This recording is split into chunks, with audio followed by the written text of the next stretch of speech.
আবারও ঈশ্বরের ধন্যবাদ করি, প্রশংসা করি, গৌরব করি। তার বাক্য নিয়ে আমাদের আলোচনা করার সুযোগের জন্য। বিশ্বাস করি পবিত্র আত্মা আমাদের সঙ্গে, সঙ্গে আছেন। আজকে আমরা মথি ১৯ অধ্যায় ১৬ পদ থেকে ৩০ পদের ভিতরে একটা গল্প আছে। এই গল্প আমরা সবাই জানি। ধন সম্বন্ধে শিক্ষা।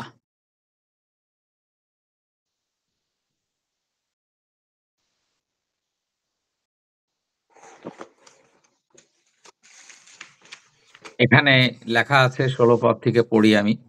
আর দেখো, এক ব্যক্তি আসিয়া তাহাকে বলিল, হে গুরু, অনন্ত জীবন পাইবার জন্য আমি কিরূপ সৎকর্ম করিব? মানে এখানে একটা প্রশ্নই আছে যে কি ধরনের সৎকর্ম করা দরকার আছে আমার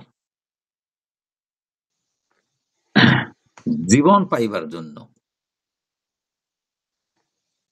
তিনি তাহাকে কহিলেন, আমাকে সতের বিষয়ে কেন জিজ্ঞেস করিতেছ?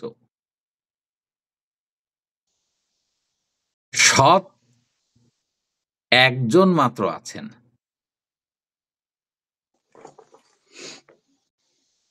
কিন্তু তুমি যদি জীবনে প্রবেশ করিতে ইচ্ছা করো, তবে আজ্ঞা সকল পালন করো।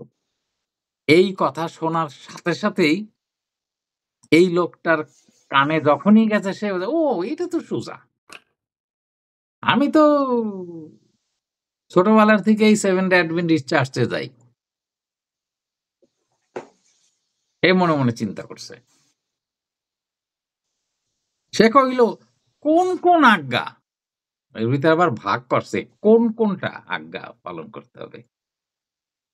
যিশু বললেন, এই নরহত্যা করিও না, ব্যভিচার করিও না, চুরি করিও না, মিথ্যা সাক্ষ্য দিও না, পিতা মাতাকে সমাদর করিও, তোমার প্রতিবেশীকে আপনার মতো প্রেম করিও। যুবক হেসে ফেলছে। এইগুলি এগুলি তো আমি ছোটবেলার থেকে জানি। এগুলি তো পালন করেই আসছি। তার মানে ও সঙ্গে, সঙ্গে মাথায় বুঝে নিছে যে অলরেডি ঈশ্বরের রাজ্যের নাগরিক হয়ে বসে আছে। অর্থাৎ এই জীবনে প্রবেশ করার সবকিছু সে অলরেডি করে বসে আছে। এখন তো আমার কিছু করার দরকার নাই। এভাবে ভেবে নিচ্ছে সাথে, সাথে। কিন্তু এরপরে যে যিশু কি বলবে এই লোক বুঝতে তো পারে নাই।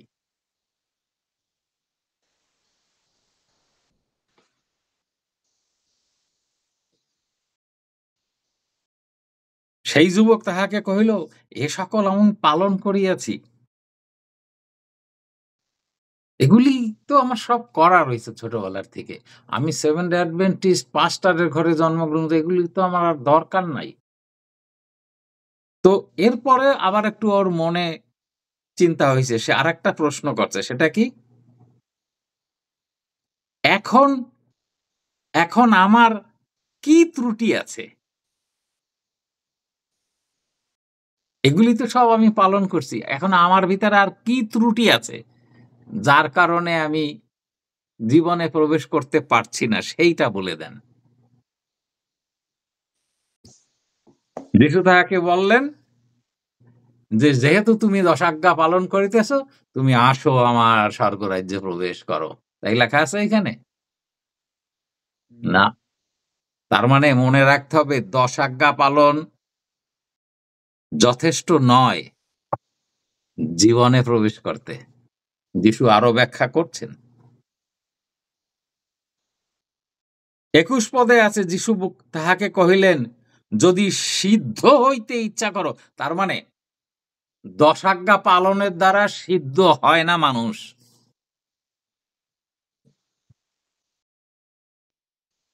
যিশু বলছেন, যদি সিদ্ধ হইতে ইচ্ছা করো, তবে ধন্যবাদ প্রভু, চলিয়া যাও। কাজ তোমার বাকি আছে এখনো।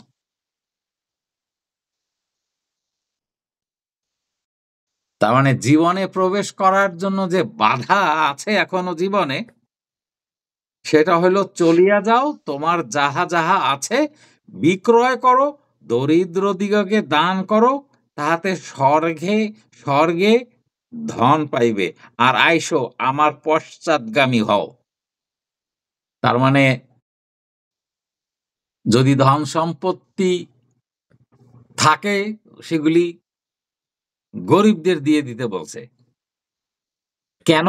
কারণ যিশু বলতেছেন আমার পশ্চাৎগামী হও, অর্থাৎ যিশু খ্রিস্টের পশ্চাৎগামী হইতে যদি জগতের সম্পদ থাকে, যার উপরে আমার লালসা থাকে, তাহলে আমার পদগামী হইতে তুমি পারতেছ না। ওই 10 আজ্ঞায় তোমাকে আমার পদগামী করাবে না। 10 আজ্ঞা পালনের মাধ্যমে আমার পথগামী হওয়া যায় না।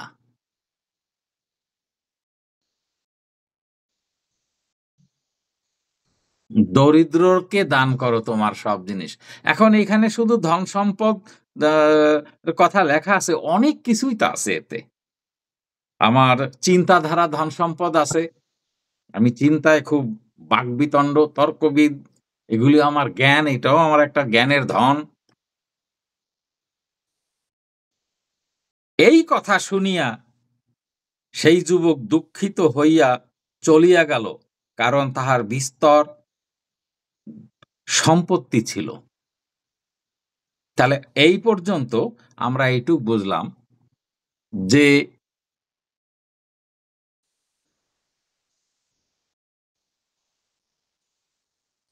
যীশুখ্রিস্টের পশ্চাৎগামী হওয়ার কারণে,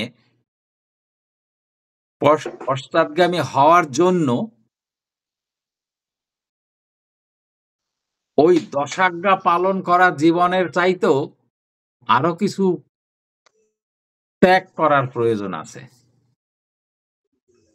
সেটা কি হইতে পারে?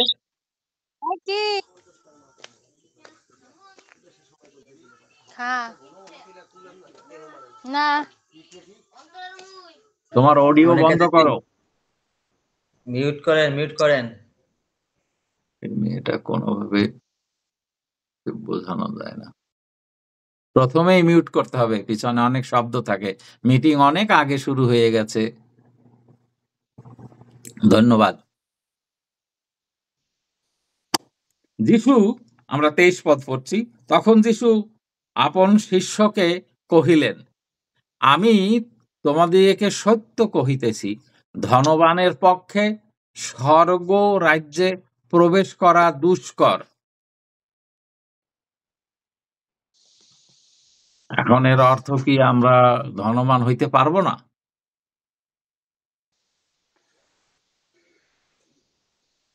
ঈশ্বরের রাজ্যে ধনবানের প্রবেশ করা অপেক্ষা সূচের ছিদ্র দিয়া উটের যাওয়া সহজ।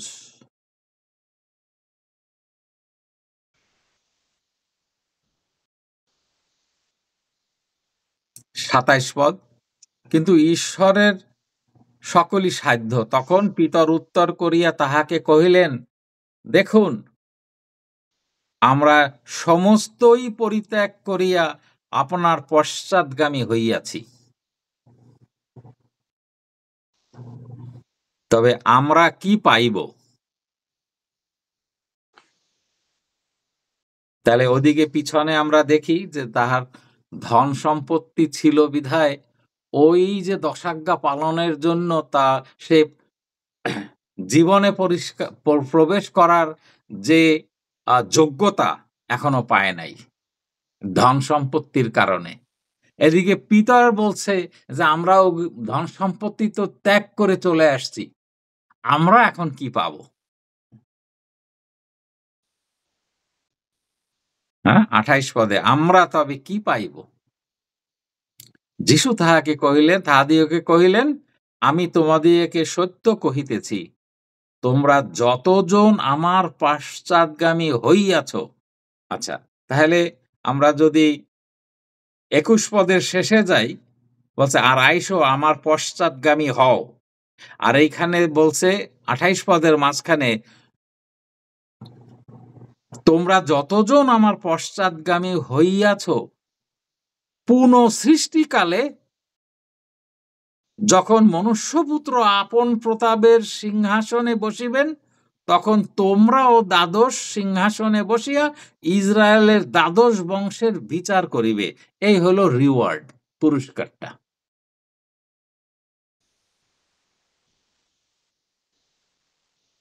বিচারক হওয়ার। এই বিচারক হইতে এই দ্বাদশ বংশের বিচার করার শক্তি অর্জনের জন্য শুধু 10 আজ্ঞাই পালন করার হবে না। এখানে এই পার্থিব সম্পত্তির মোহ ত্যাগ করার প্রয়োজন আছে।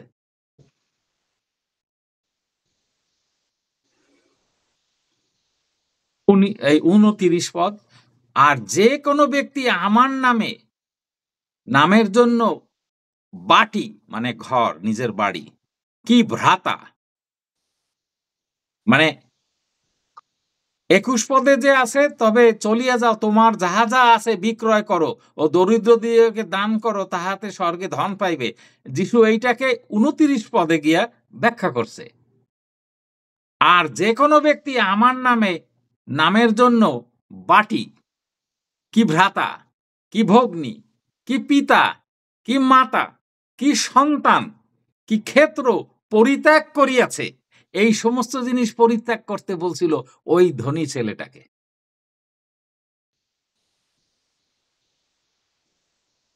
যেটা সে না পেরে চলে গেছে, শুধু টাকা পয়সা না, অনেক কিছু।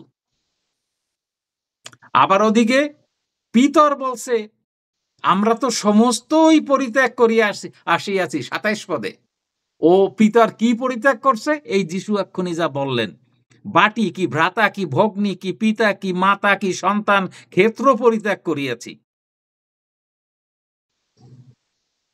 পিতর এত জিনিস, ওই শিষ্যরা এত জিনিস পরিত্যাগ করে চলে আসছে। ক্ষেত্র সে তার শতগুণ পাইবে, 29 পদের শেষের দিকে আসে। আমরা আবারও পড়ি, আর যে কোনো ব্যক্তি আমার নামের জন্য বাটি কিংবা ভ্রাতা, কি ভগ্নী, কি পিতা, কি মাতা, কি সন্তান, কি ক্ষেত্র পরিত্যাগ করিয়াছে, সে তাহার শতগুণ পাইবে, অনন্ত জীবনের অধিকারী হইবে। মানে অধিক শতগুণে পাওয়ার অর্থ হইল অনন্ত জীবন, মানে অনন্তকালীন যাবৎ জীবন রক্ষা হবে তার। এটা কিভাবে হইল? 10 আজ্ঞা পালনের মাধ্যমে না, যিশুর নিজের কথা।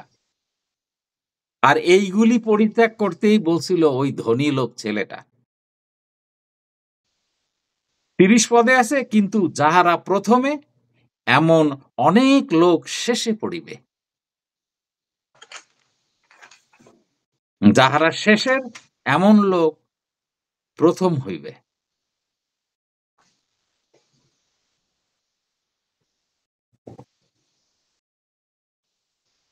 এই প্রথম লোক কারা মনে হয়? যিশু বলতেছেন তারা পিছনে পড়বে, পিছে পড়বে।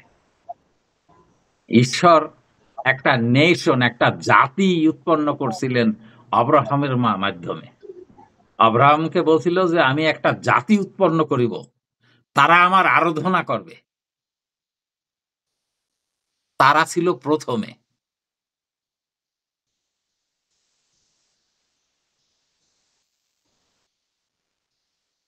এবং যাহারা শেষে, এমন অনেক লোক প্রথম হইবে। শেষে কারা পড়ল গিয়া? এই পরজাতীয়রা, এই বেশ্যারা, এই পাপীরা,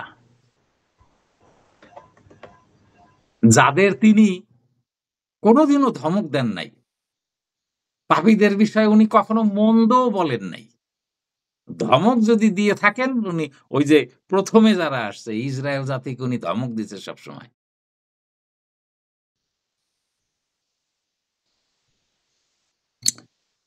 এইবার আমরা দেখি 3টি বিষয় এখানে। প্রথমটা হলো, এই যে লোকটা যিশুর কাছে আসছিল, সে ছিল যুবক।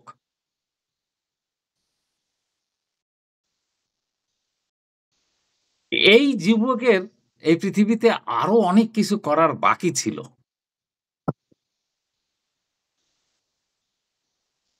দ্বিতীয়ত সে আ তার ছিল অনেক ধন সম্পত্তি। যেই ধন সম্পত্তি সে বুদ্ধির গুণে হোক আর আ পূর্বপুরুষের থেকে হোক অনেক ধন সম্পত্তির মালিক ছিল। তৃতীয়টা সে ছিল ধর্মপরায়ণ। ধর্মের যা কিছু করার সব তার করা হয়ে গেছিল। তার মানে সে একজন এই জগতের সঠিক ব্যক্তি মনে করত যে স্বর্গরাজ্যে কোনো বাধা হবে না তার জন্য।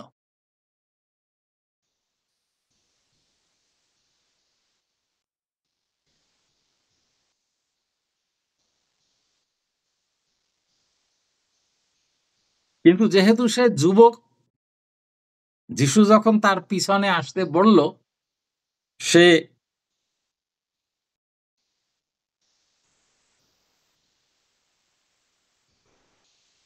২২ পদে আছে। কিন্তু এই কথা শুনিয়া সেই যুবক দুঃখিত হইয়া চলিয়া গেল, কারণ তাহার বিস্তর সম্পত্তি ছিল।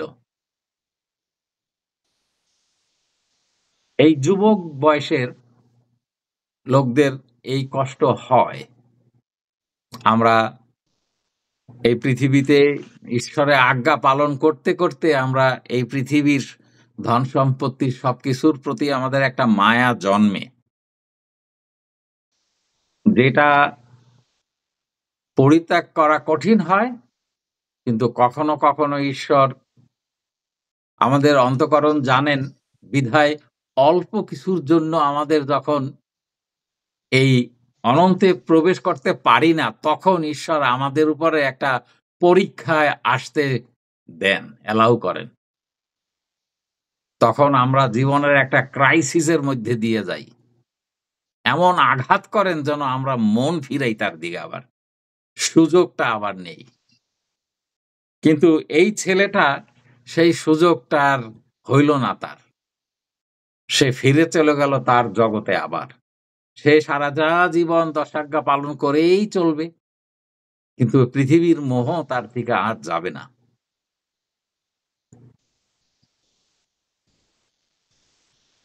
ধন সম্পত্তি বলতে যেটা ২৯ পদে দেখি, এখানে অনেক কিছুর মিশ্রণে এই ধন সম্পত্তিটা।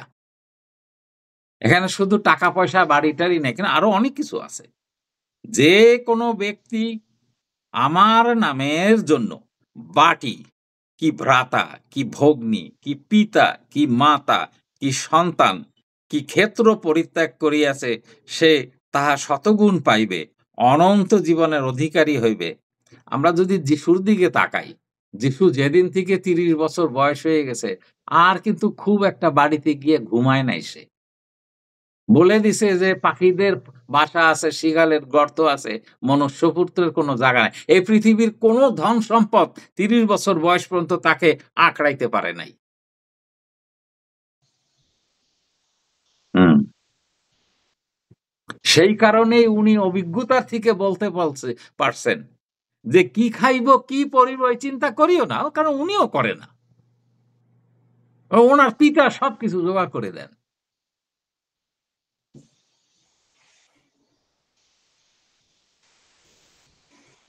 এখন অনেক প্রশ্ন আমাদের থাকতে পারে, তাহলে কি বাবা মারে ফেলে দিয়ে আমরা চলে যাব? যে ঈশ্বর তো বলছেন পিতা মাতাকে সমাদর করিও। সে কথাও ঠিক।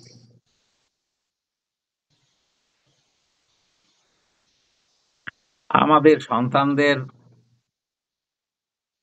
যদি আমরা এই রাজ্যের নাগরিক ভাবে ছোটবেলার থেকে বড় করে থাকি, তো আমি বিশ্বাস করি তারা আমাদের স্মরণে রাখবেই।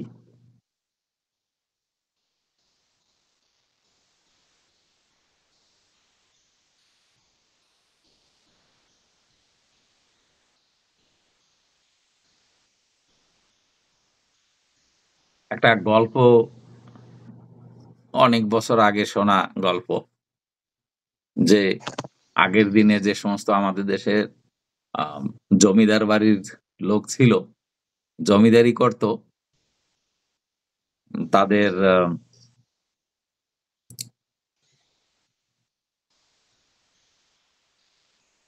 তো একদিন একজন লোক সারাদিন জমিদারিতে বসা ছিল, কাজ করছে, দুপুরের খাওয়ার জন্য ঘরে যায় নাই।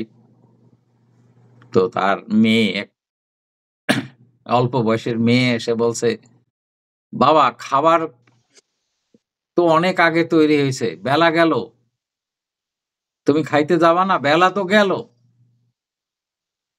তো কি কারণে হঠাৎ লোকটার মনে হচ্ছে, হ্যাঁ বেলা তো গেল জীবনের, সে জীবনের বেলা গেল এইটা ভেবে সে ওই সময় তার গামছা কান্দেটা নিয়ে ওখান থেকে বের হয়ে গেছে।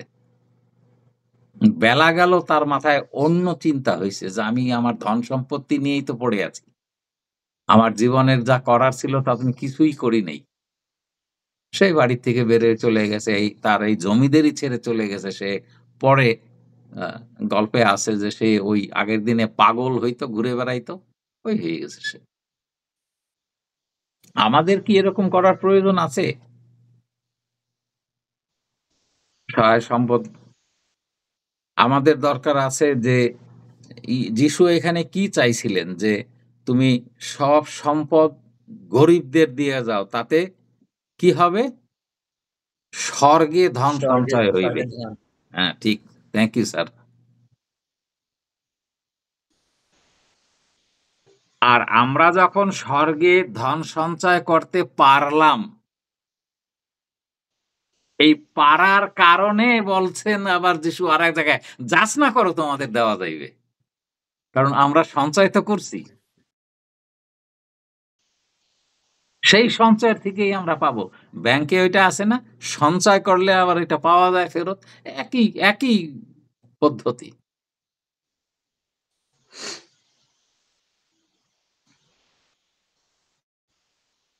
এরপরে আসে সেই যুবকের ভিতরে ধর্ম পরায়ণ। আমরা এই পৃথিবীতে এখনো দেখি খ্রিস্টিয়ান ধর্মের ভিতরে যে ধর্ম পালনের জন্য কত না কত প্রথা। এখন এই যে এই সিজন আসছে, এখন কিসের সিজন এটা? আম, সেবক সমিতির সেবক সমিতির সভাপতি। সবার এখন এই সিজন আসছে, চারিদিকে সেবক সমিতি চলছে। আমি নাচিয়া নাচিয়া কত কিছু হচ্ছে। ওয়েল, আমাদের যতটুক জ্ঞান, আমরা ততটুক ভাবে ঈশ্বরকে ঈশ্বর সম্বন্ধে আমাদের যতটুক জ্ঞান, আমরা অতটুকুই তার আরাধনা করতে পারি। আমরা আগে একদিন এই বিষয়টা জেনেছিলাম।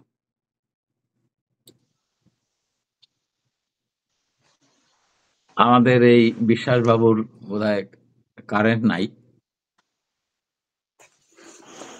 বা শুনতে পাই কিনা। আমাকে দেখা যায় না?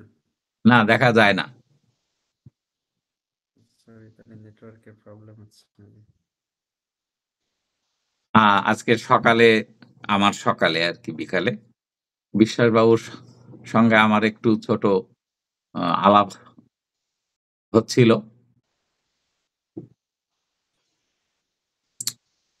সে সময়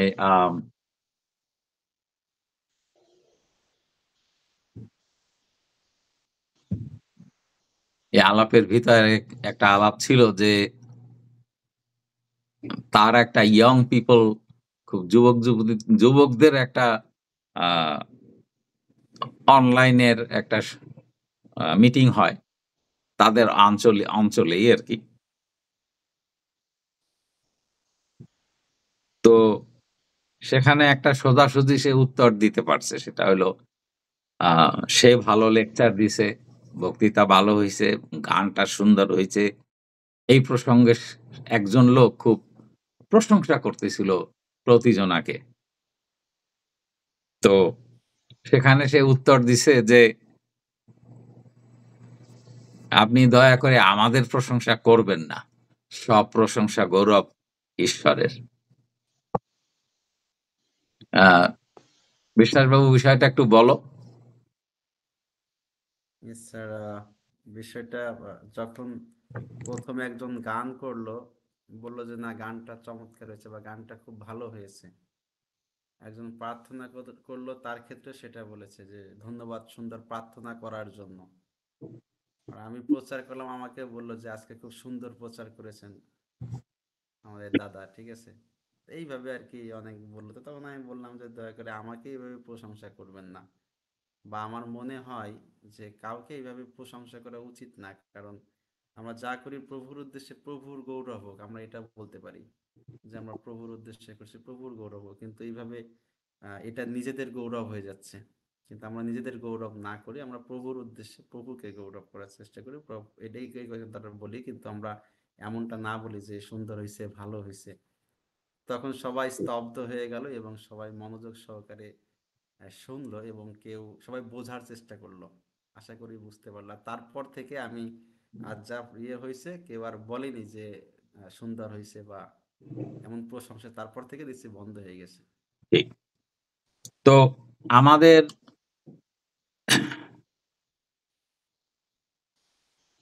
আমাদের যে ধর্মীয় জীবনটা চলছে,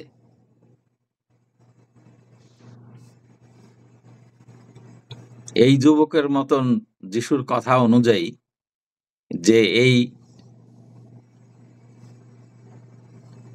ওই যে নিজের প্রিয় সম্পত্তি এবং এই নিজের জীবনের সাথে যা যা যোগ আছে,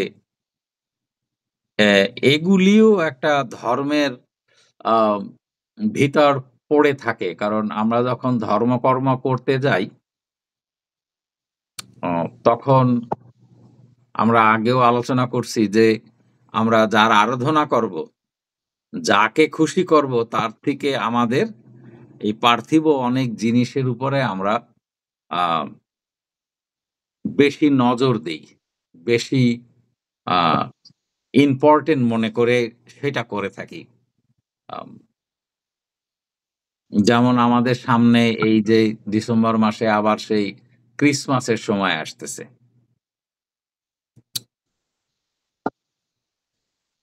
যে সময় আমরা যার উদ্দেশ্যে আমরা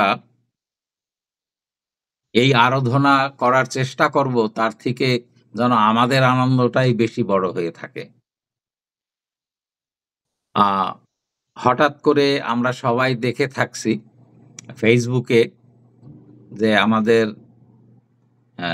এই আমেরিকাতে প্রেসিডেন্টের নানাবিধ তার ইচ্ছা যেন আহ, ঈশ্বরকে আবার প্রাধান্য দেয় এই দেশটা।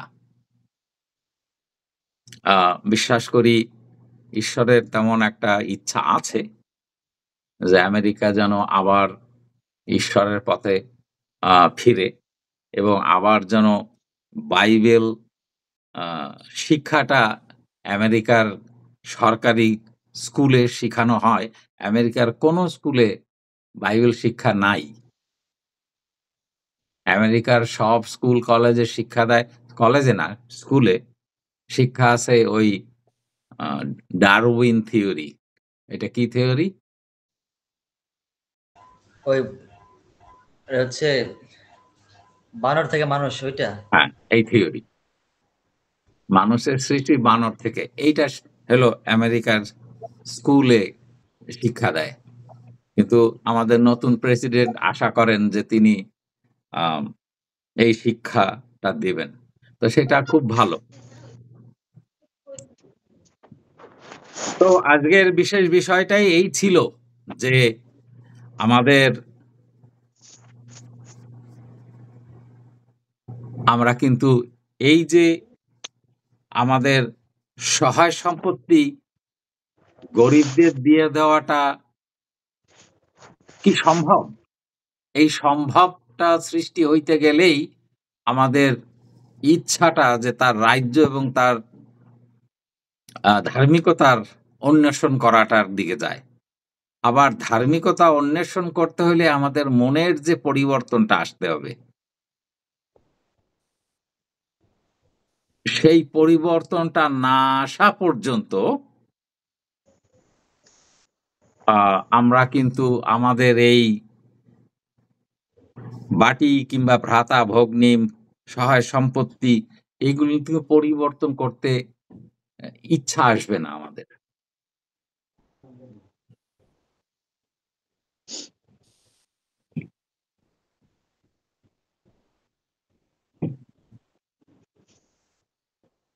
জীবনে প্রবেশ করতে প্রভুর এই বাক্যগুলি আমাদের বিশেষ প্রয়োজন আছে। আমরা খুব সংক্ষেপে এখান থেকে এইটাই বুঝতে পারি যে আমরা যখন মন পরিবর্তনের দিকে যাব, তখন এই জগতের কোনো জিনিসের উপরে আমাদের আর এই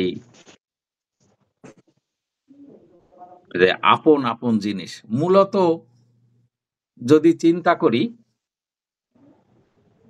যে এই পৃথিবীর সৃষ্টিকর্তা ঈশ্বর, যা কিছু এই পৃথিবীতে আছে সবই ঈশ্বরের।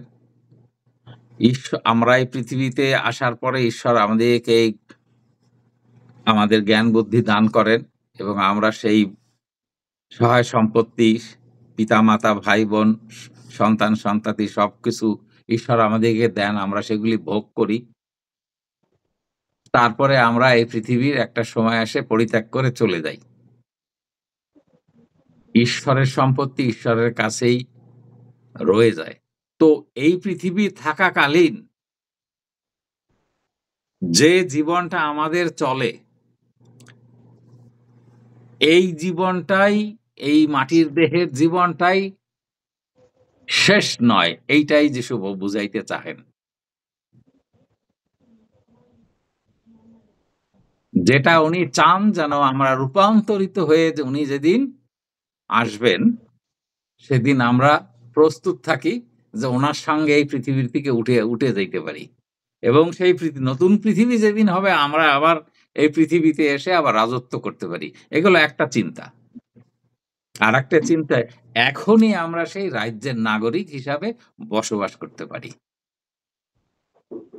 আর রাজ্যের হিসাবে ওই অনন্ত জীবনে প্রবেশ করা, ওইটা রাজ্যের জীবন, স্বর্গরাজ্যের জীবন যাপন করা মানেই গ্যারান্টি যে আমরা অনন্ত জীবনের অধিকারী হইলাম। আর যিশু এটাই বলতে চাচ্ছেন যে এই যে দশাজ্ঞাটা ইসরায়েলের জন্য দেওয়া হয়েছিল যেন তারা ঈশ্বরের ইচ্ছায় চলে, কিন্তু আজও দেখা গেছে ইসরায়েলরা পৃথিবীর ধনী। ঈশ্বর তাদের আশীর্বাদ করছেন, কিন্তু যিশু বলছেন যে ওই ধন সম্পদের আসক্তিটাই কষ্টের বিষয়। এখন আমরা আমাদের পক্ষে আমাদের এই যে পিতা মাতা ভাই বোন এগুলো সবাইকে ছেড়ে দিয়া যে চলে যাওয়ার যে বিষয়টা যিশু বলছেন,